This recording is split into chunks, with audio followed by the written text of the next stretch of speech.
بسم الله الرحمن الرحيم. لا أقسم بهذا البلد وأنت حل بهذا البلد ووالد وما ولد لقد خلقنا الإنسان في كبد أيحسب أن لن يقدر عليه أحد يقول أهلكت مالا لبدا أيحسب أن لم يره أحد ألم نجعل له عينين ولسانا وشفتين وهديناه النجدين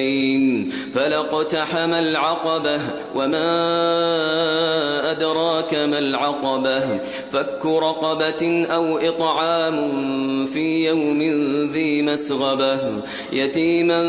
ذا مقربة أو مسكينا ذا متربة ثم كان من الذين آمنوا وتواصوا بالصبر وتواصوا بالمرحمة أولئك أصحاب الميمنة والذين كفروا بآياتنا هم أصحاب المشأمة عليهم نار